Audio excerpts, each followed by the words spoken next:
Boa tarde a todos, me chamo Jéssica e hoje nós vamos dar continuidade no tema da fisiologia do trato gastrointestinal, falando hoje sobre a secreção gástrica. Os tópicos que hoje serão abordados serão as funções, as células responsáveis pela secreção gástrica e a regulação propriamente dita. As funções, ela tem duas principais, que é a proteção e a digestão. A proteção, o estômago ele protege o corpo, destruindo muitas das bactérias e patógenos que a gente acaba deglutindo juntamente com a comida que a gente ingere durante o nosso dia a dia. E também o estômago ele precisa proteger a ele mesmo para não ser agredido pelas suas próprias secreções. Já na função digestão, o estômago ele vai digerir a comida e vai formar uma mistura cremosa chamada de quimo. Por uma melhor compreensão sobre esse assunto, nós vamos dar uma olhadinha rápida sobre a anatomia do estômago, que ela possui 4 regiões principais: o fundo, a cárdia, o antro e o piloro. Bom, por que falar dessa anatomia? Só para mostrar que na parte do fundo, ele é composta por 80% de glândulas oxíndicas, enquanto no antro, 20% das glândulas pilóricas.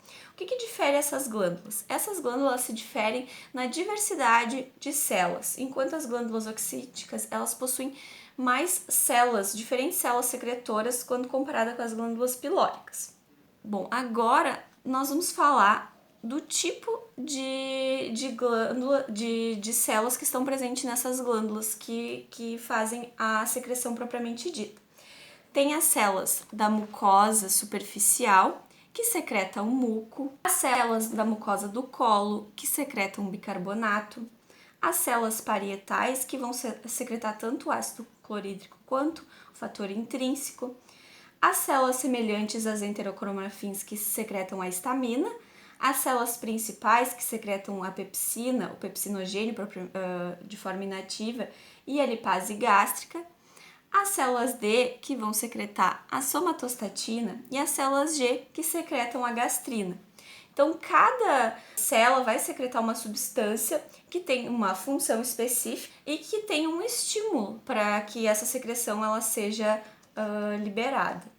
Bom, falando agora um pouco sobre as fases da regulação da secreção gástrica. Então, tem a fase cefálica, que ela acontece até antes mesmo da presença do bolo alimentar lá no estômago.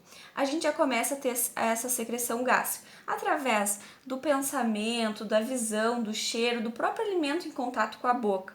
Essa fase ela é responsável por cerca de 30% da secreção gástrica. Depois a gente tem a fase gástrica propriamente dita, que é quando ocorre a presença do bolo alimentar lá no estômago. Ela vai estimular a secreção e essa fase ela é responsável por cerca de 60% dessa secreção gástrica. E por fim, tem a fase intestinal, que ela vai ocorrer com a presença do quimo lá no intestino. É responsável por 10% da secreção gástrica. E a regulação, ela acontece da seguinte forma.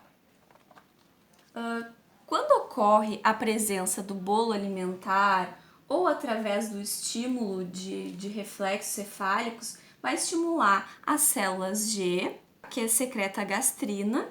A gastrina ela estimula a secreção ácida de via direta por células parietais ou de forma indireta por meio da histamina. O ácido ele estimula a secreção de pepsinogênio por um reflexo curto. A somatostatina ela é estimulada pelo ácido por um sinal de feedback negativo, ou seja, quando tem um excesso de ácido lá no lúmen do estômago, vai ocorrer esse feedback negativo que vai modular a liberação do ácido e da pepsina. Bom, agora falando um pouco da barreira mucobicarbonato.